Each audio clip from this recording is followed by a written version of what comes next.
प्यारे बच्चों, कैसे हो? आई होप आप स्वस्थ होंगे, मस्त होंगे, व्यस्त होंगे। आप सभी को कृष्ण जन्माष्टमी की ढेर सारी शुभकामनाएं।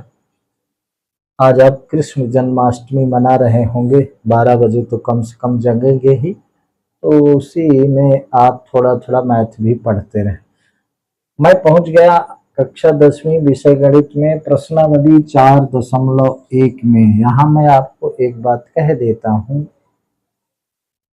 कि जब आप रोज नहीं पढ़ेंगे चीजों को, फिर मैं वही कह रहा हूं, रोज स्टडी करना बहुत इंपॉर्टेंट है। जब आप रोज नहीं पढ़ेंगे तो यकीन माने जब आप बोर्ड एग्जाम में जाएंगे तो आपको एक परेशानी होगी, एक अगर बघेली में कहें तो भड़बड़ाहट होगी।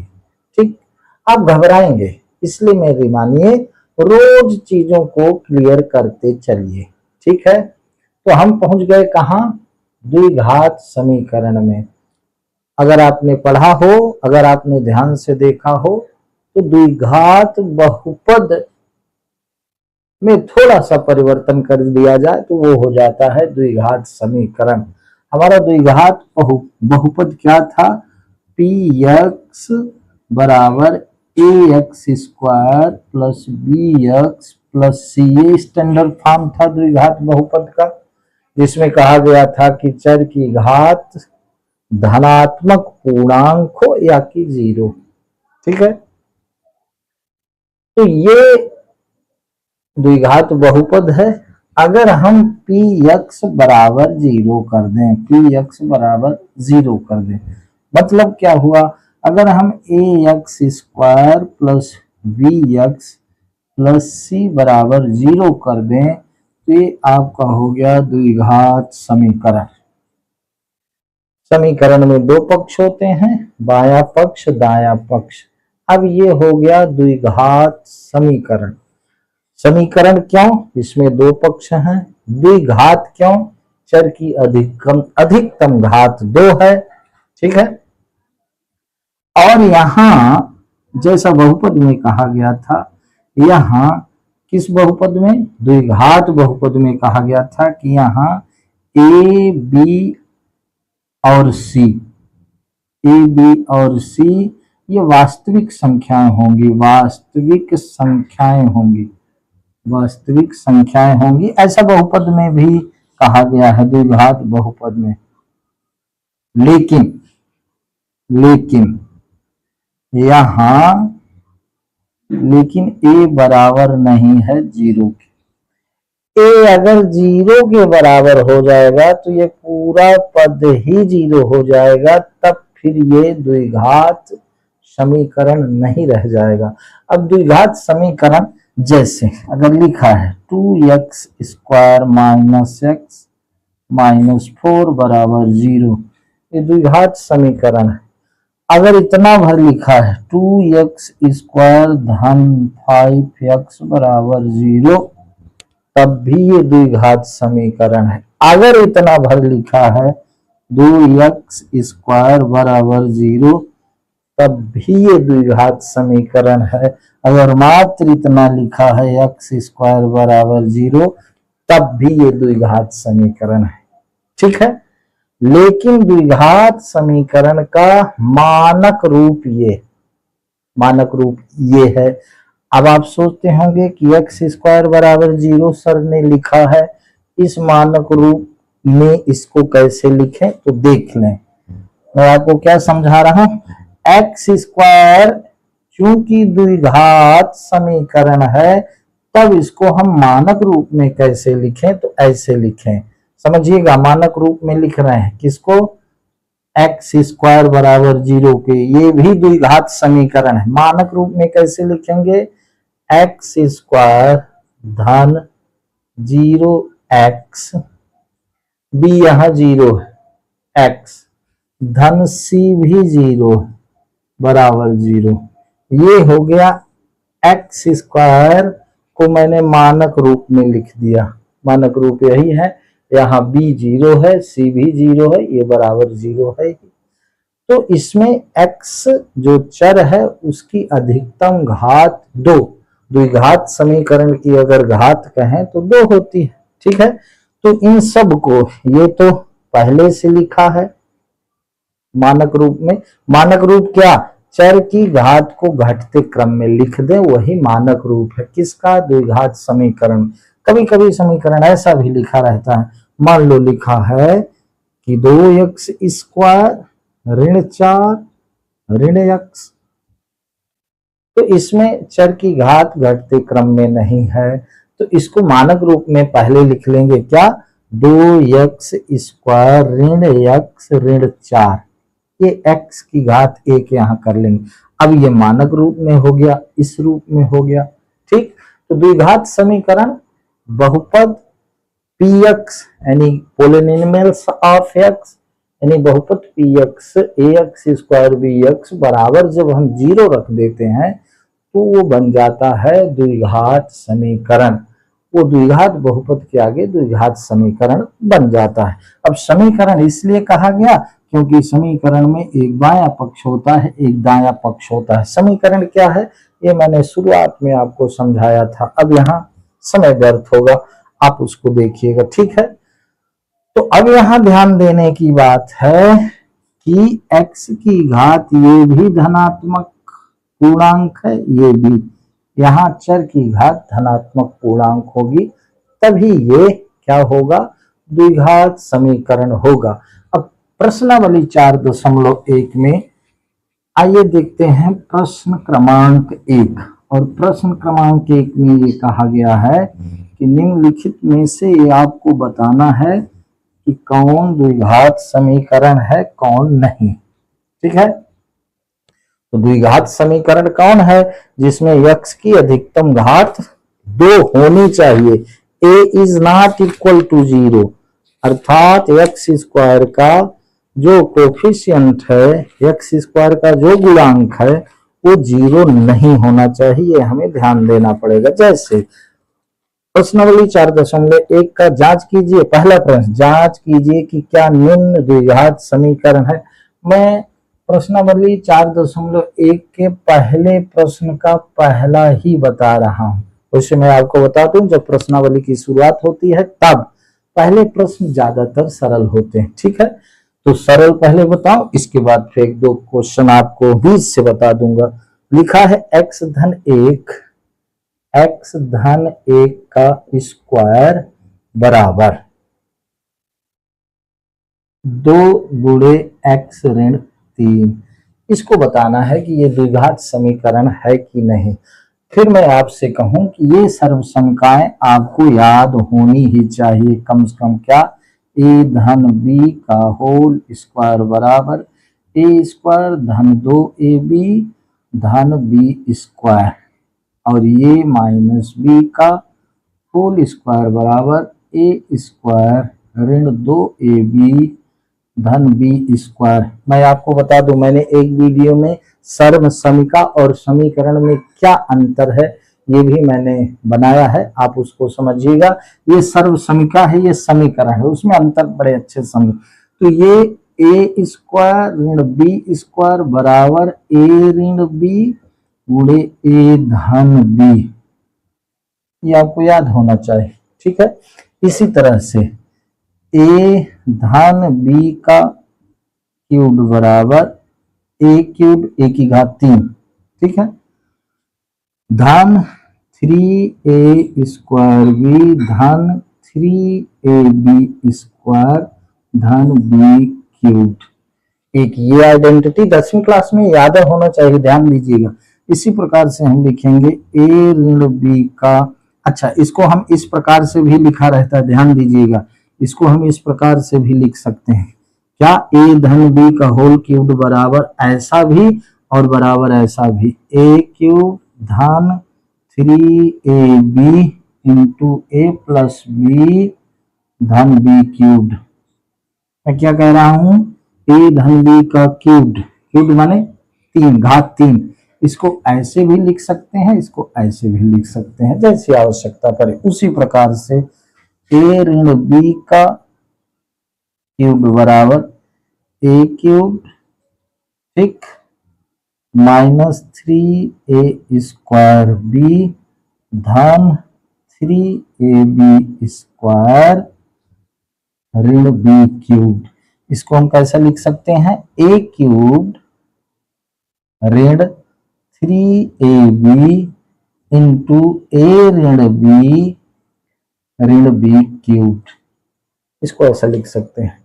तो ये आइडेंटिटी 10वीं लेवल में तो कम से कम याद ही होनी चाहिए, फिर इसके आगे भी आइडेंटिटी है, लेकिन कम से कम इसको तो आप याद ही रखें, इनका काम पड़ेगा। अभी इसका काम पड़ेगा क्या, ए धन बी का क्यूब इस तरह लिख सकते हैं, इस तरह लिख सकते हैं, ए ऋण बी का क्यूब इस तरह लिख सकते हैं, फिर इस तरह भी लिख सकते हैं।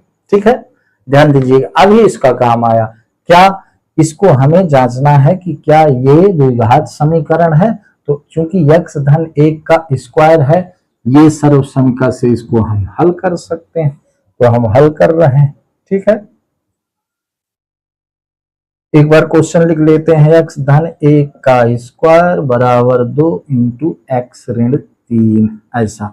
अब देखिए इसमें a धन b का होल स्क्वायर हम फार्मूला लगा सकते हैं, ये वाला।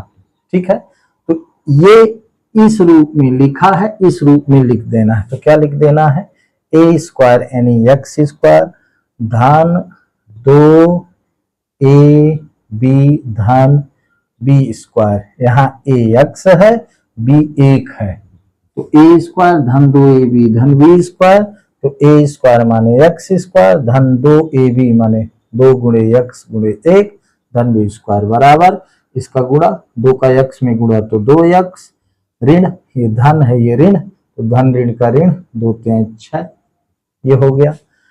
अब एक तरफ हम सारे चर राशियों को लिख लेते हैं।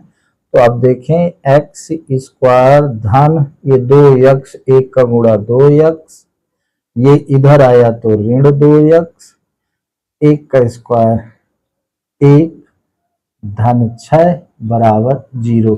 इधर के पद इधर चले आए, बाएं साइड चले, 2x इधर आया तो ऋण हो गया, 6 बराबर के इधर आया तो धन हो गया, उधर ऋण था। अब देखिए धन 2x है, ये ऋण 2x है। ठीक है, तो ये क्या आया, एक्स स्क्वायर धन 1 धन 6 धन 7 हो गया बराबर 0। ये एक वर्ग समीकरण है, क्योंकि एक्स स्क्वायर धन 7 है, तो ये एक वर्ग समीकरण है। ठीक है, अब इसमें ये जो है एक्स स्क्वायर धन 7 में, इसको जब स्टैंडर्ड फॉर्म में लिखेंगे तो एक्स स्क्वायर धन 0 इंटू एक्स धन 7 बराबर 0, ये स्टैंडर्ड फॉर्म में हो गया, मानक रूप में हो गया। ठीक है, तो ये क्या है, इसमें लिख देंगे है, यह द्विघात समीकरण है, द्विघात समीकरण है। ठीक है, इसी तरह से हम इसको हल करके जैसा दिया है, जैसे इसमें दिया है कि एक्स धन 1 का स्क्वायर धन 2 गुणे एक्स ऋण 3, अब इसी तरह से ये सब दिए हैं, आप समझ जाना चाहिए। हम आपको बता रहे हैं, चलो चौथा बता देते हैं, इसका चौथा नहीं 5वां बता देते हैं। ठीक, अब आपको अगर बहुपदों का जोड़ना घटाना गुणा भाग आता होगा तो ये बड़ी सरल बात है। ठीक है, अब आइए बताते हैं आपको जांच करना कि ये वर्ग समीकरण है, द्विघात समीकरण है कि नहीं। प्रश्न क्रमांक 1 का हम बताते हैं आपको 5वां, ये देखिए 5वें में क्या लिखा है, 2x ऋण 1 2x ऋण 1 x ऋण 3 गुणे x ऋण 3, 2x ऋण 1 गुणे x ऋण 3 बराबर x धन 5 x ऋण 1। ठीक है, देख लें, इनका गुणा करना पड़ेगा, और गुणा करने के बाद फिर हम वेरिएबल एक तरफ लाएंगे और उधर 0 रखेंगे। वेरिएबल नॉन वेरिएबल माने A x square plus B x plus C के फॉर्म में हम बाएं पक्ष में लिखेंगे, उधर हम 0 लिखेंगे। बात समझ में आती होगी, एकदम सरल है, तो हम हल कर रहे हैं। ठीक है, अब इस 2x का इन दोनों में गुणा हम ऐसे लिखेंगे, 2x गुणे x ऋण 3, ये लिखा मैंने। फिर ऋण 1 का इन दोनों में गुणा, तो ऋण 1 x ऋण 3 बराबर x का इन दोनों में गुणा x ऋण 1 और धन 5 का उन दोनों में गुणा, इस 5 का गुणा x ऋण 1 में। ओके, तो आइए इसका गुणा करते हैं। 2x का x ऋण 3 में गुणा, -1 का फिर x ऋण 3 में गुणा, फिर x का x ऋण 1 में और धन 5 का x ऋण 1 में। ये मैं धन ऋण ये निश्चित बोलता हूं, इसलिए बोलता हूं कि ये धन ऋण का गुणा ही, इसी में बच्चे परेशान होते हैं। जो बच्चे जानते हैं उनके लिए बहुत सरल है भाई, लेकिन जो नहीं जानते उनके लिए यही तो कठिन बात हो। जैसे इस 2x का गुणा x में करेंगे तो 2x स्क्वायर हो गया, फिर 2x का गुणा ऋण 3 में तो धन ऋण का ऋण 6x, 6x ऋण 3 का 2x में तो धन ऋण का ऋण 2 तिहाई 6x। इसी तरह ऋण 1 का x में तो ऋण x, ऋण 1 का ऋण 3 में गुणा तो ऋण ऋण का धन 3 बराबर x का x में तो x स्क्वायर और x का ऋण 1 में तो ऋण x, 5 का x में तो 5x और 5 का ऋण 1 में तो 5 एकम 5 ऋण 5। ठीक है, अब इधर सभी को कर लेते हैं बराबर, उधर 0।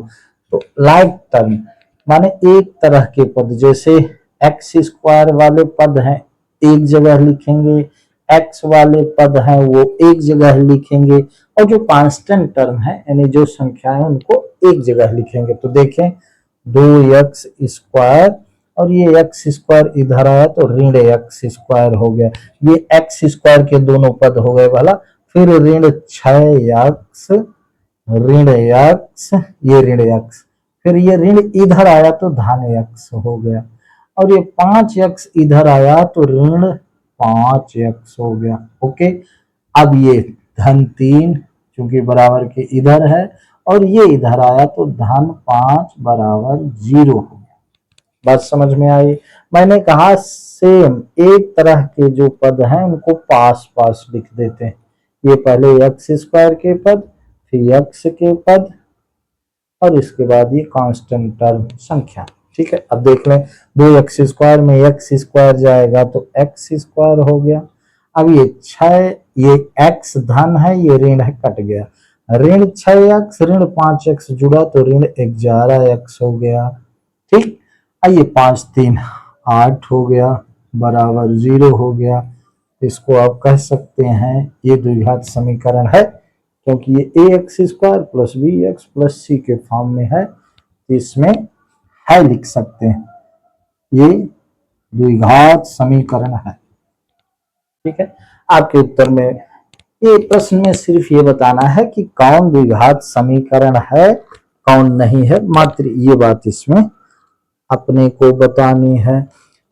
अब इसी तरह से ये सारे सवाल किए जाएंगे। ठीक है, अब मैं आपको एक ठो समझाता हूं, क्या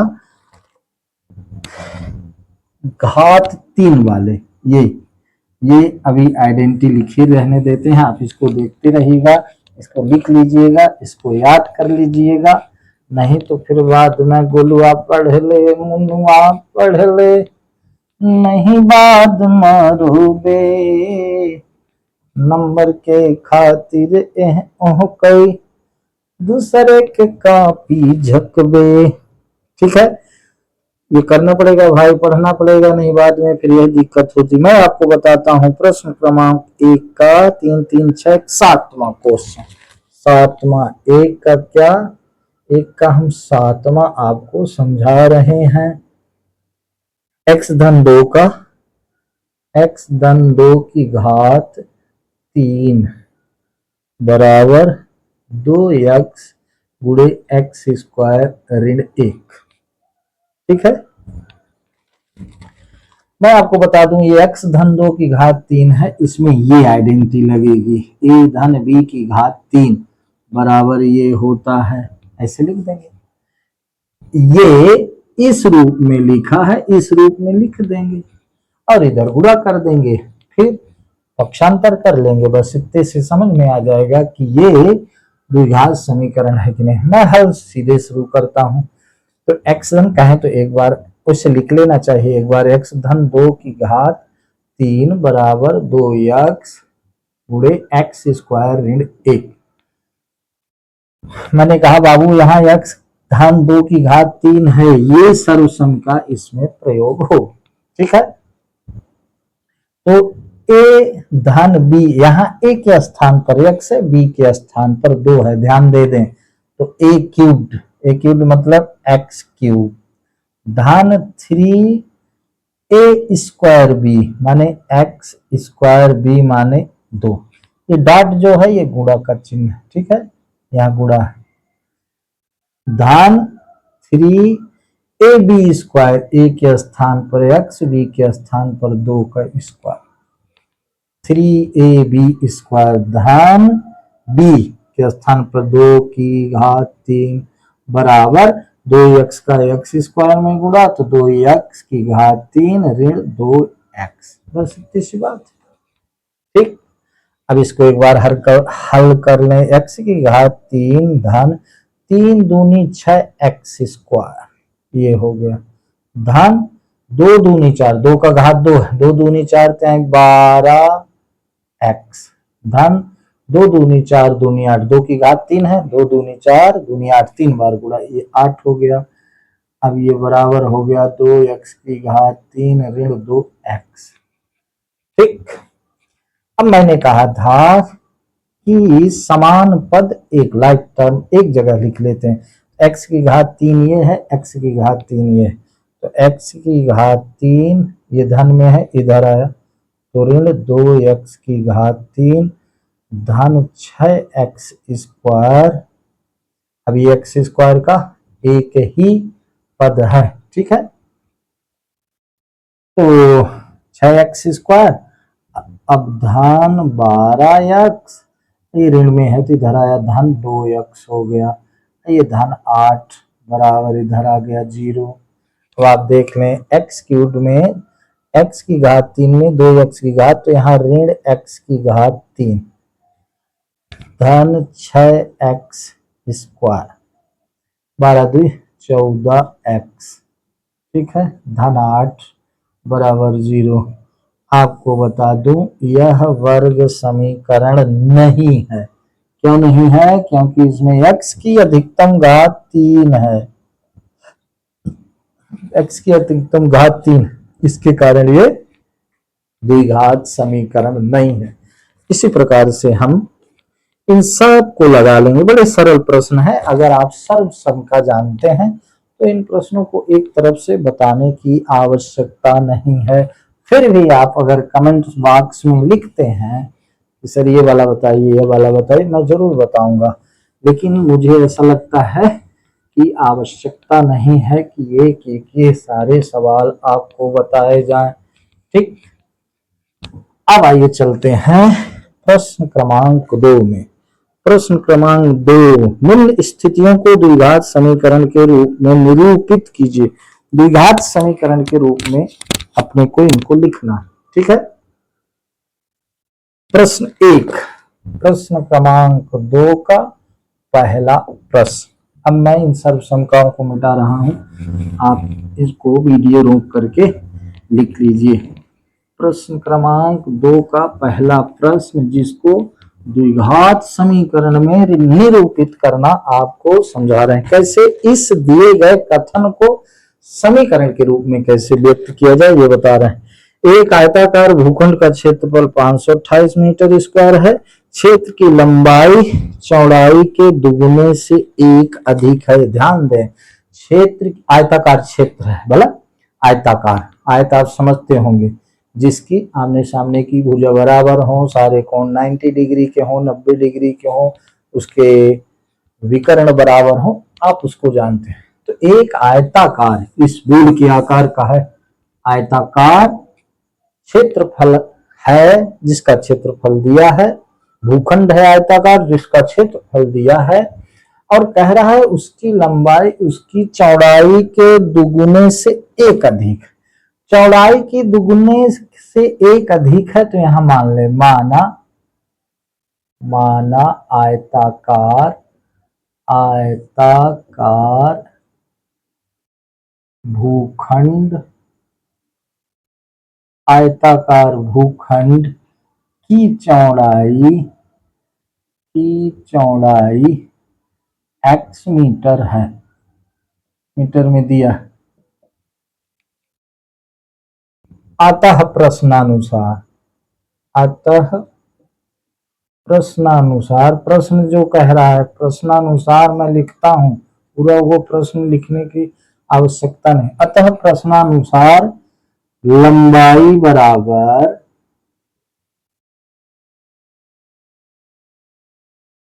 लंबाई क्या है, उस आयताकार भूखंड के चौड़ाई के दुगुने से एक अधिक है। चौड़ाई x है के दुगुने से एक अधिक है, ये हो गया आपकी लंबाई। ये बड़ा इंपॉर्टेंट है, इसी को समझना है। एक आयताकार भूखंड है जिसका क्षेत्रफल 528 दिया है, क्षेत्र की लंबाई चौड़ाई के दुगुने से एक अधिक। क्षेत्र की लंबाई, चौड़ाई हमने x माना, तो चौड़ाई x के दुगुने से एक अधिक है, इसलिए ध्यान है कि ये आपकी हो गई लंबाई। ठीक है, चूंकि हम जानते हैं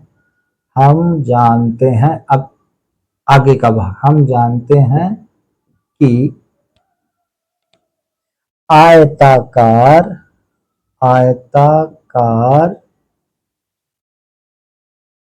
भूखंड का क्षेत्रफल बराबर लंबाई गुणे चौड़ाई। आयत का क्षेत्रफल लंबाई गुणे चौड़ाई होता है भाई, ये लंबाई गुणे चौड़ाई आयत का क्षेत्रफल होता है। ठीक है, तो क्षेत्रफल आपका दिया, आयताकार भूखंड का क्षेत्रफल आपका दिया है कितना, 528 बराबर लंबाई क्या है 2x धन 1 गुणे चौड़ाई क्या है x, तो 528 बराबर x का 2x में गुणा 2x स्क्वायर धन x का 1 में गुणा x। अब इसको हम पक्षांतर कर लेते हैं, इस चीज को इधर पक्षांतर नहीं कहते हैं, पूरा पक्ष ही बदल देते हैं। ठीक है, फिर या कि इसको ऐसे लिख जाए आपके समझ में आए, इसको उधर जाने दें तो हम लिख सकते हैं 0 बराबर 2x स्क्वायर धन x ऋण 528। अब इसको ऐसा लिख दें 2x स्क्वायर धन x ऋण 528 बराबर 0। ये आपका हो गया दूसरे प्रश्न का पहला प्रश्न, जिसमें जो कथन था, जो सवाल था, उसको हम वर्ग समीकरण के रूप में प्रस्तुत कर दिए। क्या हो गया, x 2x स्क्वायर धन x ऋण 528 बराबर 0। समझ गए होंगे। इन प्रश्नों में सिर्फ क्या करना है, इन प्रश्नों को मात्र लिख देना है वर्ग समीकरण के रूप में। अगर फिर लंबाई चौड़ाई ज्ञात करना, हो सकता है परीक्षा में इसकी लंबाई चौड़ाई ज्ञात करने के लिए दे दे, तो फिर आगे की बात है, उसको आगे के वीडियो में समझा देंगे। इसको फिर वर्ग समीकरण को हल कैसे करना है वो आगे सिखा देंगे। ये बात समझ में आई, इसका उत्तर यही होगा। ठीक है, इसको आप लिख लेंगे। अब मैं मिटाए देता हूं, अब मैं चल रहा हूं प्रश्न क्रमांक 2 के दूसरे में। ये समझ में आ गया होगा। दूसरा प्रश्न क्या कहता है, उसको भी वर्ग समीकरण के रूप में लिखना है भैया। दो क्रमागत धनात्मक पूर्णांकों का गुणनफल 306 है। दो क्रमागत धनात्मक पूर्णांकों का गुणनफल 306 है। अब देखिए, धनात्मक पूर्णांक जो होती हैं संख्याएं 1 2 3 4 5 6 अनंत तक, तो इसमें लक्षण क्या है, 1 2 3 ये धनात्मक पूर्णांक ऋणात्मक भी होते हैं, धनात्मक भी, 0 भी। तो धनात्मक पूर्णांक में खासियत क्या है, हर अगली संख्या पिछली से एक अधिक, 3 2 से एक अधिक, 2 1 से अधिक है, तो हर अगली संख्या पिछली संख्या से एक अधिक होती है। ये धनात्मक पूर्णांक की खासियत है। तो दो क्रमागत धनात्मक पूर्णांकों का गुणनफल दिया है, तो यहां मान ले माना दो क्रमागत धनात्मक पूर्णांक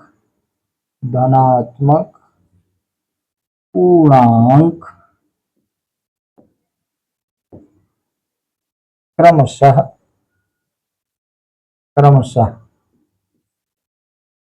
x तथा x धन 1 है। मैंने कहा था हर अगली संख्या पिछली संख्या से एक अधिक होती, एक अधिक मतलब धन 1 x, इसको समझ लें 2 3, ये 2 है ये 3 है, ये 3 2 से एक अधिक है, तो इसको कैसे लिख सकते हैं 2 धन 1, इसको माने x 2 धन 1। क्या समझाना चाहता हूं, क्रमागत धनात्मक पूर्णांक में अगली संख्या पीछे की संख्या से एक अधिक होती है। हमने मान लिया दो क्रमागत धनात्मक पूर्णांक संख्याएं। अतः प्रश्नानुसार, प्रश्न क्या कहता है, अतः प्रश्न क्या कहता है, क्रमागत धनात्मक पूर्णांकों का गुणनफल तो x गुणे x धन 1 बराबर 306। दो क्रमागत धनात्मक पूर्णांकों का गुणनफल 306, तो गुणनफल x गुणे x प्लस 1। अब इसी को इक्वेशन समीकरण बना देना, ये हुआ x स्क्वायर प्लस x ऋण 306 बराबर 0। ये उत्तर हो गया भाई, x का x में गुणा तो x स्क्वायर, x का 1 में तो x, उसको इधर ट्रांसपोज कर दिए 306, ये आपका उत्तर हो गया। प्रश्न क्रमांक 2 का दूसरा का उत्तर हो गया। दो क्रमागत लगातार दो क्रमागत धनात्मक पूर्णांक, तो x धन 1 पूर्णांक x है, आगे वाला x धन 1, बस इसमें इतनी सी बात है भाई। मिटा दें इसको, मैं मिटा देता हूं। इसके बाद आ जाते हैं प्रश्न क्रमांक दूसरे के तीसरे क्वेश्चन। रोहन की मां उससे 26 वर्ष बड़ी है, ये तीसरा प्रश्न आ गया बाबू। रोहन की मां रोहन से 26 साल बड़ी, रोहन की मां उससे 26 वर्ष बड़ी है, उसकी आयु का गुणनफल अब से 3 वर्ष पश्चात माने बाद में 360 हो जाएगी। बाद के लिए आयु के सवालों में बाद के लिए मैंने क्या बताया था, बोलो, बाद के लिए बताया था धन, पहले के लिए बताया था ऋण, ठीक है। तो इसमें लिखा है कि 3 वर्ष पश्चात बाद में 360 हो जाएगी। क्या, रोहन की आय और रोहन की मां की आयु का गुणनफल। 3 वर्ष बाद रोहन की आय और रोहन की मां की आयु का गुणनफल इसमें दिया। एक एक बात समझे, ठीक है। माना रोहन की वर्तमान आय x वर्ष है, ठीक है। तो रोहन की मां रोहन से 26 साल अधिक है, अतः प्रश्नानुसार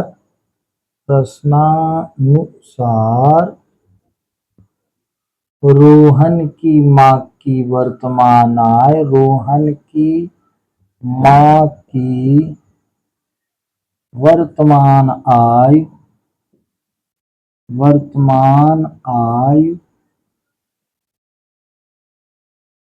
बराबर x धन 26 वर्ष। रोहन की मां उससे 26 वर्ष बड़ी है। अगर रोहन x वर्ष का है तो रोहन की मां x धन 26 साल उससे बड़ी है ना, तो x धन 26 वर्ष हो गया, ठीक है।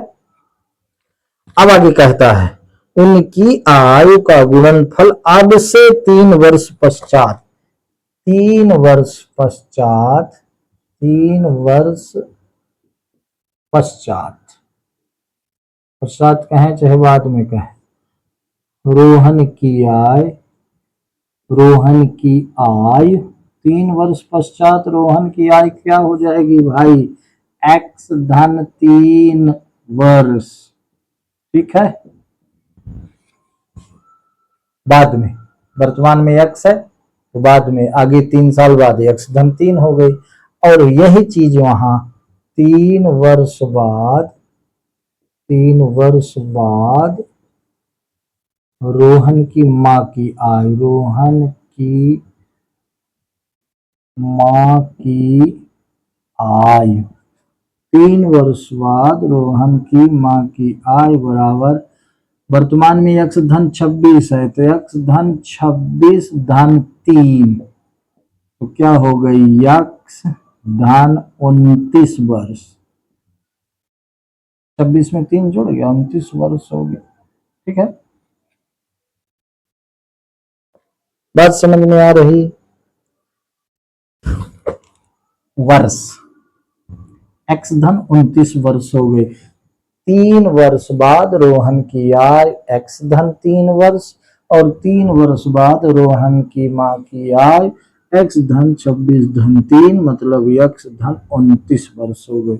अतः प्रश्नानुसार, अतः प्रश्नानुसार, प्रश्नानुसार प्रश्न फिर से देखें, प्रश्न क्या कहता है, 3 साल बाद मोहन की आय और उसके मां की आयु का गुणनफल, रोहन की आय 3 वर्ष बाद और उसके मां की आयु का गुणनफल कितना, गुणा कर दिया, गुणनफल कितना हो जाएगा 360 हो जाएगी, 360 बस गुणा कर लें तो x का x धन 29 में गुणा, समझे, इस x का इन दोनों में, फिर धन 3 का इन दोनों में, x धन 29 बराबर क्या हो गया 360, गुणा कर लीजिए, x स्क्वायर धन 29x धन 3x, 3 का x में गुणा 3x धन 3 में 27, 3 दूनी 6 दूनी 8 ऋण 360 बराबर 0, ये 360 इधर आया तो ऋण में हो गया, बस समझ में आई। तो x स्क्वायर धन 29 3 दोनों धन है तो जुड़ेंगे 32x जुड़ गए, अब ये धन है ये ऋण है, 360 में 87 घटेगा आएगा ऋण में ऋण, 10 में 7 गए 3, 15 में 8 गए 8 7 15, ये बचे 2 बराबर 0, ये इक्वेशन बन गया। देख लें, जांच लें, हो सकता है कहीं चूक जाए, यद्यपि मैं पूरी सावधानी रखता हूं। ये 360 में 87 गया, 10 में 7 गया 3, ये बचा 5, इसलिए हासिल, 15 में 8 गए 7, ये हो गया, ये आपका बन गया क्या, समीकरण बन गया।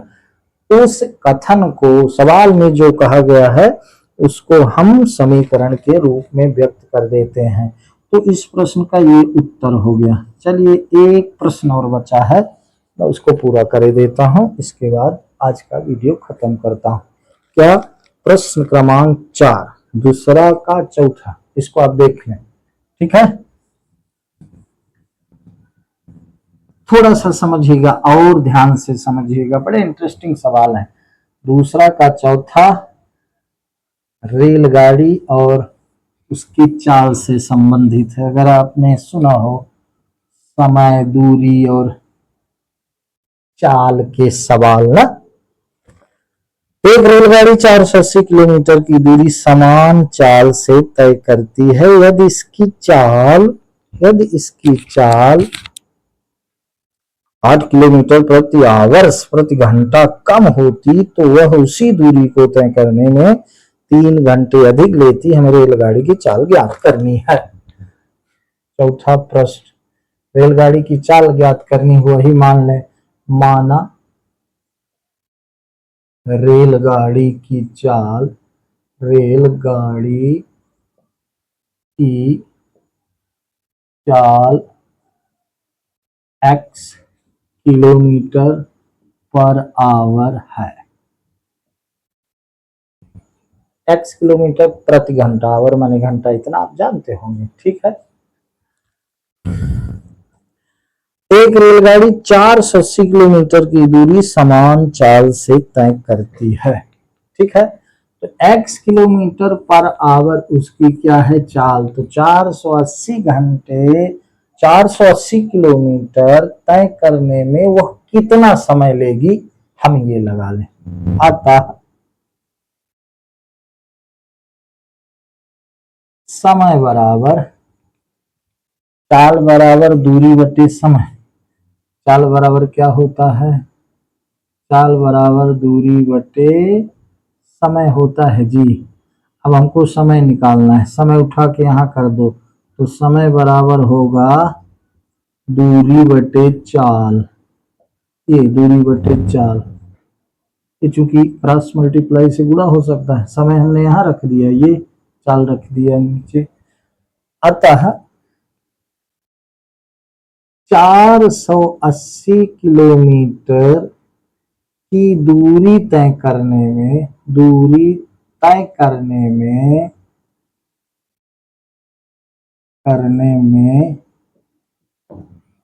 रेलगाड़ी द्वारा लिया गया समय, रेलगाड़ी द्वारा लिया गया समय, लिया गया समय,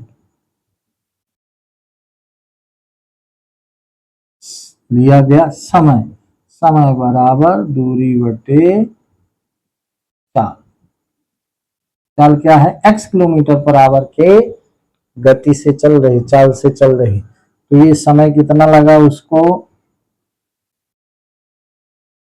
समय इसको t1 मान ले, जरूरत पड़ेगी। दूरी कितनी है, 480 किलोमीटर, चाल क्या है x, ये आवर्स होगा, आवर्स, घंटे लिखे आप सीधा, ये क्या होगा, घंटे होंगे, ध्यान दीजिएगा। x किलोमीटर पर आवर की स्पीड से, चाल से एक रेलगाड़ी चलकर 480 किलोमीटर की दूरी तय करने में समय कितना लेती है, 480 बटे x घंटे, ठीक है। आगे, ठीक है, पुनः प्रश्नानुसार, प्रश्न जैसा कह रहा, पुनः प्रश्नानुसार, यदि रेलगाड़ी, यदि रेलगाड़ी की चाल 8 किलोमीटर प्रति घंटे कम कर दी जाए, कम कर दी जाए,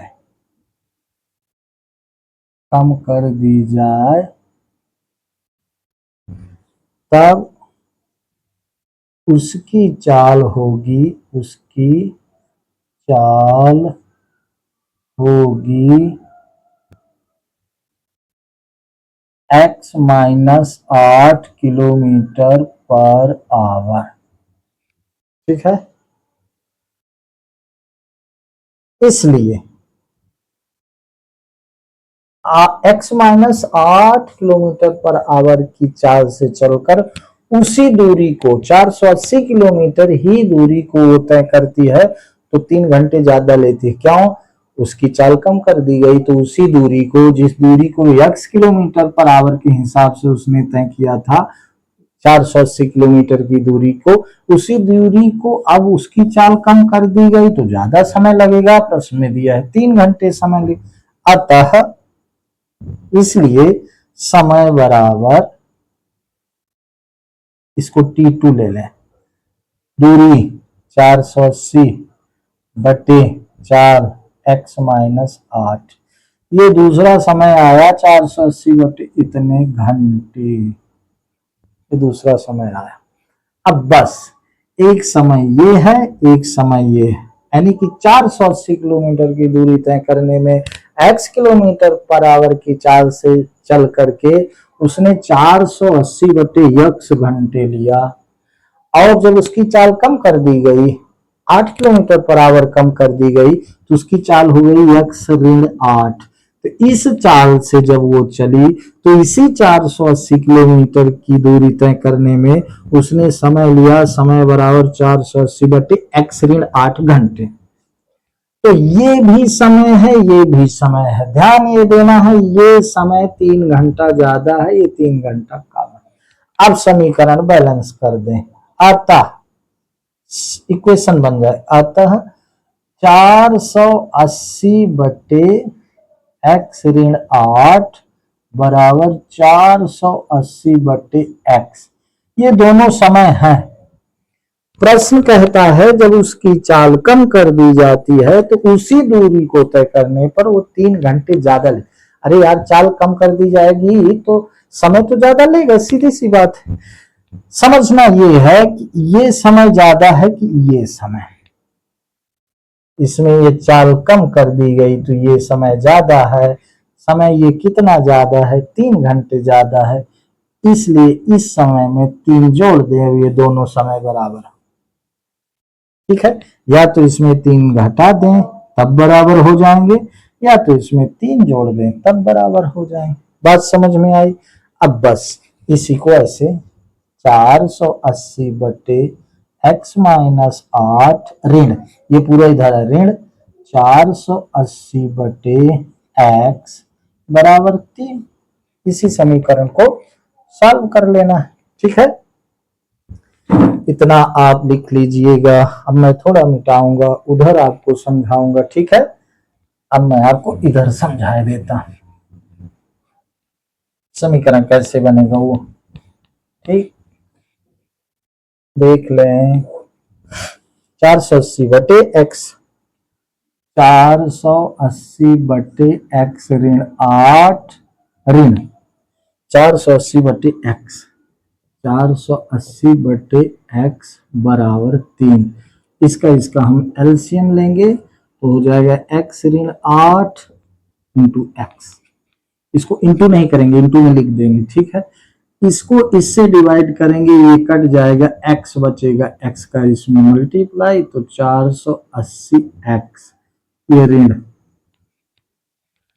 अब इसको x से डिवाइड करेंगे, x कट जाएगा, ये बचेगा, तो इसका इसमें गुणा, तो क्या हो गया 480 गुणे x माइनस 8 बराबर 3 लिख दिया हमने, क्योंकि 3 है ही। अब देखें, ऋण 480 का इसमें गुणा, तो ये हो गया 480x ऋण 480x ऋण ऋण का धान, 8 शून्य शून्य, 8 ठाई 64, 8 चौक 32, 6 38 बटे इसका गुणा एक्स स्क्वायर ऋण 8x बराबर ये 3 बटे 1 करके क्रॉस मल्टी, ये दोनों धन ऋण है, कट गए। तो हुआ क्या, अब क्रॉस मल्टीप्लाई, तो ये 38 40 बराबर 3 का इन दोनों में गुणा, 3x स्क्वायर ऋण 3 अठे 24 x। ठीक, ये तो कट गया, तो क्रॉस मल्टीप्लाई 38 40 का 1 में, तो 38 40 इसका 3 में, तो ये आ गया। ठीक है, अब ये हो गया, इस पूरे को इधर ले लेंगे, तो ये हो गया 3x स्क्वायर ऋण 24x बराबर 38 40। देख लें, ये इधर लिख लिया, इसको इधर जाने दीजिए, पूरा पक्षी पूरा चेंज कर दिए, तो ये हो गया 3x स्क्वायर ऋण 24x ऋण 38 40 बराबर 0। 3 इससे कॉमन लेना है, ऐसा भी कर सकते हैं, एक्स स्क्वायर 8x ऋण 3 1 कम 3 दूनी 6, 3 अठे 24 शून्य बराबर 0। अब ये 3 नीचे चला, पूरे में ये गुणा है, 3 नीचे चला गया, तो 0 बटे 3 बराबर 0। समीकरण हुआ x स्क्वायर ऋण 8x ऋण 1280 बराबर 0। ये इस स्टेटमेंट का हो गया समीकरण। बात समझ में आई? इस तरह से आपका 4.1 प्रश्नावली पूरा हो गया। मैंने प्रश्न क्रमांक 2 के चारों प्रश्न को बताए हैं। प्रश्न क्रमांक 1 के प्रश्नों को मैंने एक तरफ से नहीं बताया, मुझे पूरी आशा है कि उसको आप कर लेंगे, तो कोशिश करेंगे तो हो जाएगा। वीडियो समाप्त करने के पहले मैं आपसे यही कहूंगा कि क्रमशः आप चलेंगे तो ये होगा, अन्यथा इसका कोई दूसरा तरीका नहीं है। तो मेरे इस वीडियो को देखें और मेरे में क्या, आपकी क्या नहीं समझ में आया कमेंट बॉक्स में लिखें और फिर सब्सक्राइब करें। थैंक यू, धन्यवाद।